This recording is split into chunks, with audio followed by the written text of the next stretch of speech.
Assalamualaikum warahmatullahi wabarakatuh. Om Swastiastu. Namo Buddhaya. Salam Rahayu. Rahayu. Rahayu. Selamat datang, sedulur semua. Sebelum kita mulai, aku minta tolong balas salam ini di kolom komentar sesuai keyakinan panjenengan. Biar energi baiknya nyambung, dan ruang ini jadi lebih teduh untuk kita semua. Sedulur, panjenengan pernah merasa seolah ada diri kedua yang mengawasi dari kejauhan? Atau tiba-tiba mendapat kilasan gambaran tentang sosok yang entah kenapa mirip panjenengan sendiri, tapi berada di tempat yang berbeda, suasana yang lain, dan waktu yang tak jelas? Banyak orang menyebutnya halusinasi. Tapi dalam tradisi Jawa, para sesepuh bilang, saben manungsa duwe bayangan, nanging ora kabeh yeso endeleng bayangane dewe. Setiap manusia punya bayangan hidup, tapi tak semua mampu melihat bayangannya sendiri. Dan salah satu weton yang dipercaya punya kemampuan itu adalah pahing. Apa benar begitu? Apa makna dibalik bayangan diri itu? Dan kenapa justru pahing yang sering dikaitkan dengan kemampuan menembus batas? Mari kita bahas pelan-pelan, supaya maknanya masuk rasa, bukan cuma ke telinga. Dalam perhitungan Jawa, setiap kombinasi hari dan pasaran membawa karakter, energi, dan laku. Pahing dikenal sebagai weton yang kuat secara batin, halus rasa, dan punya kecenderungan untuk nyambung dengan dunia yang tidak kasat mata. Bukan berarti semuanya jadi paranormal. Bukan. Tapi pahing membawa potensi untuk lebih peka terhadap apa yang disebut para leluhur sebagai bayangan diri di alam lain. Sebuah simbol yang sering dikaitkan dengan takdir, intuisi, dan petunjuk perjalanan hidup. Baik sedulur, wis wayahe kita mlebu luwih jero. Dari rasa penasaran yang tadi cuma berputar di pikiran, sekarang mari kita buka satu persatu tabirnya. Pelan-pelan, tanpa tergesa. Supaya apa yang kita bahas nanti bukan sekadar informasi, tapi benar-benar nyangkut di rasa panjenengan. Ayo, kita mulai memasuki bagian inti pembahasan. 1. Pahing dan energi, penglihatan batin. Sedulur, ketika membicarakan weton pahing, para sesepuh dulu sering menggambarkannya sebagai pribadi yang bening rasa. Bening bukan berarti selalu tenang, selalu suci, atau selalu benar. Bening artinya, apapun yang terjadi di sekitar, mudah sekali masuk ke dalam hati mereka. Suasana orang lain bisa terasa seperti suasana sendiri. Getaran tempat bisa memengaruhi suasana batin. Dan ketika batin sedang peka, batas antara dunia kasar dan dunia halus sering menjadi lebih tipis tanpa panjenengan sadari.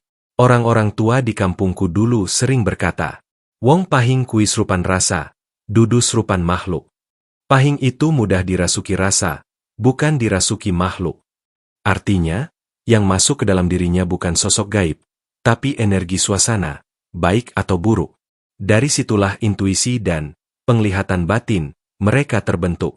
Pada pahing, kepekaan ini sering muncul sejak kecil. Ada yang dulu ketika kecil takut ruangan tertentu tanpa alasan jelas. Ada yang tiba-tiba diam ketika masuk tempat yang atmosfernya berat.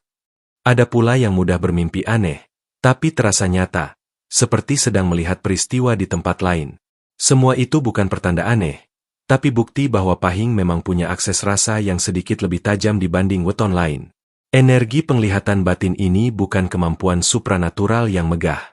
Ia muncul dalam bentuk sederhana. Rasa tidak nyaman saat berada di dekat seseorang tertentu. Intuisi yang mengarah pada keputusan tepat. Atau firasat yang datang tiba-tiba tanpa sebab yang jelas. Dan hal yang paling sering dialami pahing adalah kilasan gambaran. Sekilas, cepat, seperti bayangan lewat angin. Kadang bentuknya hanya perasaan, kadang berupa gambaran samar. Sebuah tempat yang belum pernah dilihat, sosok yang terasa akrab, atau suasana yang seperti deja vu tapi tidak ada kenangan nyata yang bisa menjelaskannya. Para sesepuh menyebut fenomena ini sebagai pamilih rasa, yaitu kemampuan menyeleksi sinyal-sinyal halus dari alam. Penjelasan spiritualnya sederhana. Ketika batin panjenengan bersih, ia menjadi seperti cermin, mudah memantulkan cahaya, tapi juga mudah menangkap bayangan. Namun, kemampuan ini juga punya sisi yang harus diwaspadai. Jika pahing sedang marah, bingung, atau terlalu banyak pikiran, kepekaan ini bisa berubah jadi rasa gelisah, mimpi buruk, atau firasat-firasat yang membingungkan. Karena itu, Leluhur selalu menekankan pentingnya keseimbangan batin. Bukan untuk menghilangkan kemampuan yang dibawa weton, tapi agar kemampuan itu tidak menjadi beban. Pada akhirnya, energi penglihatan batin pada Pahing bukan hadiah, tapi tanggung jawab. Kemampuan ini hadir agar panjenengan lebih peka pada arah hidup, lebih berhati-hati dalam langkah, dan lebih sadar bahwa setiap keputusan membawa resonansi dalam diri sendiri dan orang di sekitar. Itulah mengapa, jika Pahing belajar memahami ritme batinnya sendiri, kemampuan ini bisa menjadi cahaya yang menuntun, bukan sekadar sensasi mistis yang membingungkan. Sedulur, setelah memahami bagaimana energi Pahing bekerja melalui penglihatan batin, kita perlu menyelami satu hal yang lebih dalam lagi. Karena apa yang dilihat Pahing bukan hanya firasat, tapi seringkali terkait dengan konsep lama dalam kejawen, bayangan diri. Ayo, pelan-pelan kita masuk ke pembahasan berikutnya. 2. Makna, bayangan diri, dalam pandangan kejawen. Sedulur, ketika para sesepuh dulu menyebut istilah bayangan diri, mereka tidak sedang membicarakan kembaran secara fisik seperti dalam cerita dongeng. Bayangan diri dalam tradisi Jawa lebih dekat pada sebuah gema, sebuah pantulan dari kemungkinan hidup, atau cerminan dari jalan yang belum, sedang, atau akan panjenengan jalani. Konsep ini memang halus, tidak bisa dipegang, tidak bisa diukur, karena ia berada di ranah rasa. Tetapi justru disitulah uniknya. Apa yang tidak terlihat seringkali justru menyimpan makna yang lebih dalam. Sesepuh mengatakan, bayanganku dudu aku, nanging isi gegandengan karo lakuku. Bayanganku bukan diriku, tapi masih terkait dengan laku hidupku. Artinya, bayangan diri bukan makhluk lain, bukan entitas asing. Ia adalah refleksi jalan hidup panjenengan sendiri. Ada 3 bentuk bayangan diri, menurut pandangan kejawen. Bayangan kemungkinan, versi diri panjenengan jika mengambil pilihan hidup yang berbeda. Bayangan peringatan, gambaran tentang apa yang sebaiknya dihindari, biasanya hadir sebagai firasat atau mimpi yang terasa sangat kuat. Bayangan takdir, potongan perjalanan hidup yang memang menjadi bagian dari laku panjenengan, entah cepat atau lambat. Pada orang berweton Pahing, bayangan, ini sering muncul dalam bentuk yang samar. Kadang hanya seperti bayangan seseorang lewat di sudut mata, tapi saat dilihat, tidak ada apa-apa. Kadang muncul sebagai mimpi yang terasa nyata namun tidak bisa diingat dengan jelas.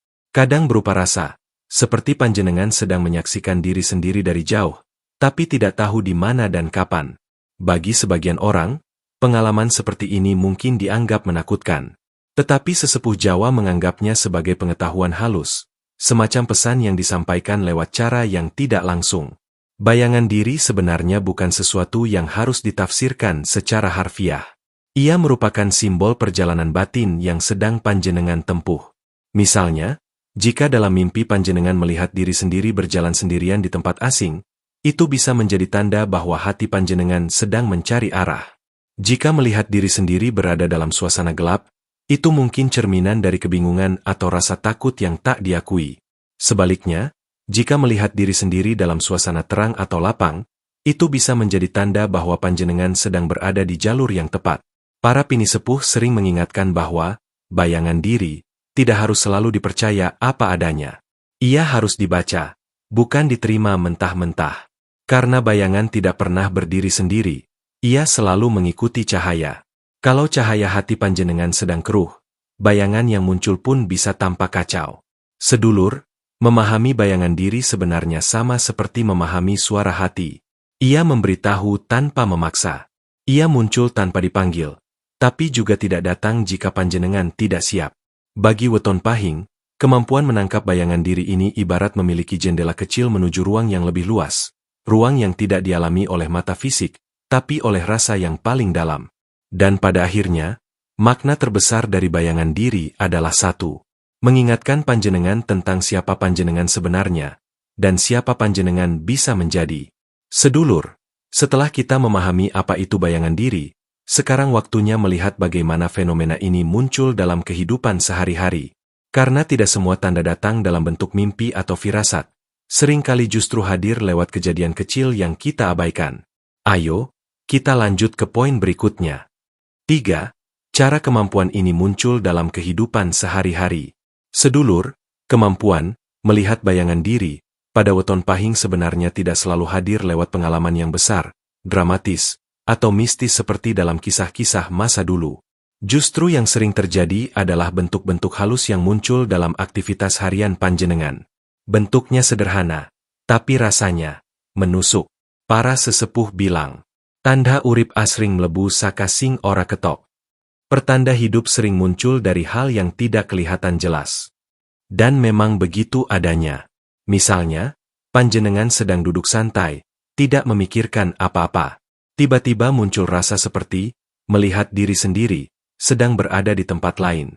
Tidak ada gambarnya, tidak ada wujudnya, hanya rasa. Rasa itu datang cepat, hilang lebih cepat lagi, tapi meninggalkan pertanyaan di hati. Ada pula yang merasakan deja vu berkali-kali. Deja vu yang terlalu kuat sampai membuat panjenengan berhenti sejenak dan bertanya, iki kok rasane wis tau tak alami? Yo. Padahal belum pernah. Rasa itu bukan kebetulan. Dalam tradisi Jawa, deja vu seperti itu sering dipandang sebagai sentuhan halus antara diri panjenengan di dunia ini dengan bayangan diri di jalur takdir lain. Selain deja vu, ada juga bentuk lain, suasana hati yang tiba-tiba berubah tanpa alasan. Bukan karena sedih, bukan karena senang, tapi seperti sedang ikut merasakan pengalaman dari diri panjenengan yang lain. Ada yang merasa gelisah seharian tanpa tahu penyebabnya. Ada yang merasa damai secara mendadak, padahal sebelumnya sedang penuh tekanan. Leluhur Jawa menyebut fenomena ini sebagai guncang rasa, yaitu ketika energi batin beresonansi dengan sesuatu yang tidak sedang panjenengan alami secara fisik, entah itu petunjuk, entah itu peringatan, atau sekadar tanda bahwa ada cabang kehidupan lain yang sedang berubah. Pada beberapa sedulur pahing, kemampuan ini juga muncul lewat mimpi. Mimpi yang terasa seperti rekaman masa depan atau masa lalu. Mimpi yang tidak punya alur cerita, tapi penuh simbol. Contohnya, melihat diri sendiri berjalan menjauhi seseorang, melihat diri panjenengan duduk sendirian di sebuah ruangan asing, atau melihat diri sendiri tersenyum, padahal dalam mimpi itu tidak ada orang lain. Simbol-simbol seperti itu seringkali merupakan gambaran dari proses batin panjenengan yang sebenarnya sedang terjadi di dunia fisik. Dan tak jarang, pengalaman harian berupa melihat bayangan di sudut mata juga terjadi. Bukan sosok hantu, bukan makhluk gaib, hanya bayangan cepat, seperti orang melintas. Begitu panjenengan menoleh, kosong. Bagi sesepuh, ini bukan pertanda buruk. Ini hanya momentum ketika batin panjenengan sedang berada di frekuensi yang peka, sehingga mata fisik menangkap sedikit gema dari bayangan diri. Selain itu, kemampuan ini juga bisa muncul ketika panjenengan sedang menghadapi keputusan besar. Misalnya memilih pekerjaan, pindah rumah, atau menentukan arah hubungan. Orang pahing biasanya mengalami tarikan rasa. Ada suara halus dalam hati yang mengajak ke satu pilihan tertentu, meski secara logika belum ada alasan kuat. Leluhur menyebut ini pitutur sakacero, nasihat dari dalam diri. Dan bagi pahing, nasihat batin itu sering selaras dengan bayangan diri yang sedang ingin menunjukkan jalan. Pada akhirnya, sedulur, semua tanda itu bukan untuk membuat panjenengan takut atau bingung. Justru tanda-tanda harian inilah yang menunjukkan bahwa batin panjenengan hidup, peka, dan terhubung dengan sesuatu yang lebih besar dari sekadar rutinitas. Kemampuan ini muncul bukan untuk membuat panjenengan merasa berbeda, melainkan supaya panjenengan menjadi lebih sadar, lebih paham arah, dan lebih selaras dengan perjalanan hidup sendiri. Sedulur, setelah melihat bagaimana kemampuan ini hadir dalam rutinitas harian, sekarang saatnya membahas tujuan sebenarnya. Kenapa pahing diberi kemampuan seperti ini? Untuk apa bayangan diri muncul? Apa pesannya? Ayo, kita lanjut ke poin berikutnya. 4. Tujuan dari kemampuan melihat bayangan. Sedulur, dalam tradisi Jawa, tidak ada kemampuan batin yang diberikan sekadar untuk ada. Semua, apapun bentuknya, punya maksud, punya arah, punya guna. Termasuk kemampuan melihat atau merasakan bayangan diri yang sering dialami oleh weton pahing. Sesepuh dulu selalu berkata, Kang katon iku pitutur, dudu tontonan. Apa yang terlihat adalah nasihat, bukan tontonan. Artinya jelas.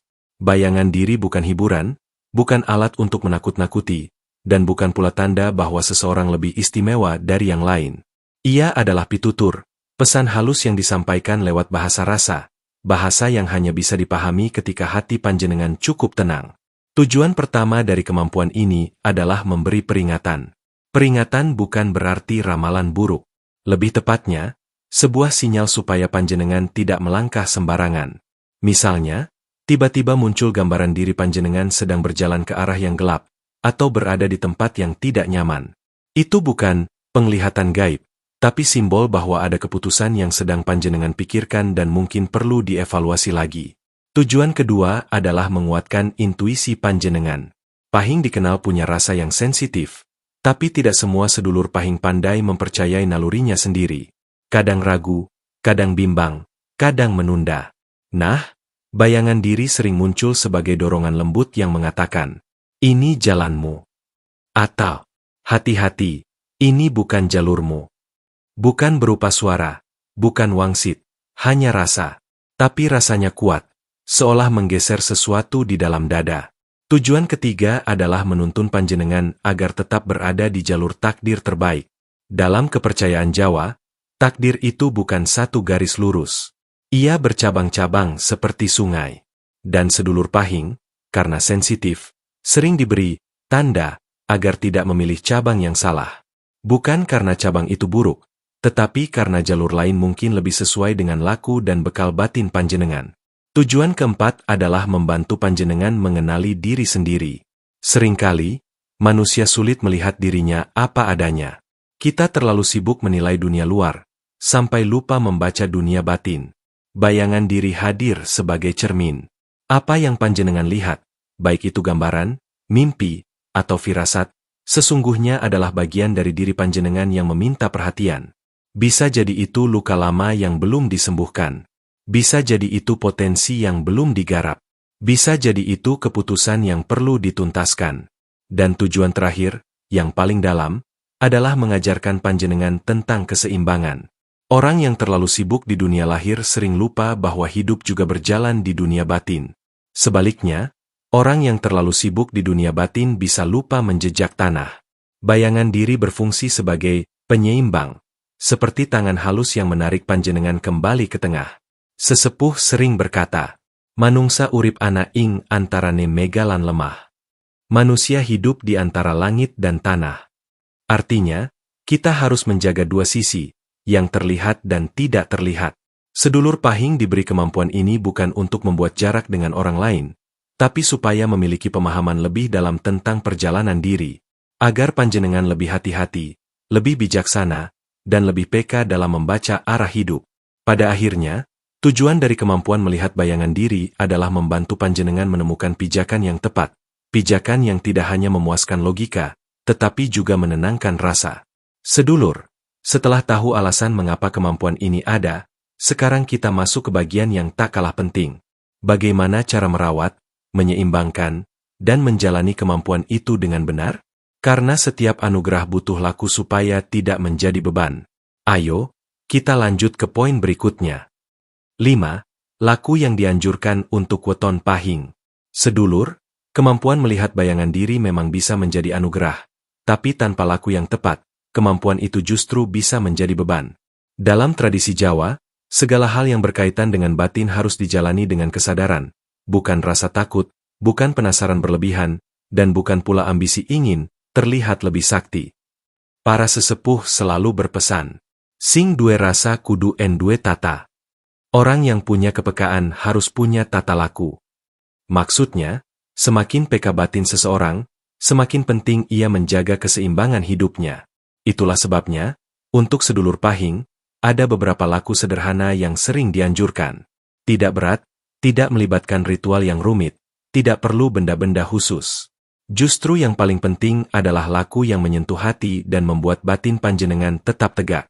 1. Nglakoni hening. Hening adalah tempat di mana suara batin berbicara paling jernih.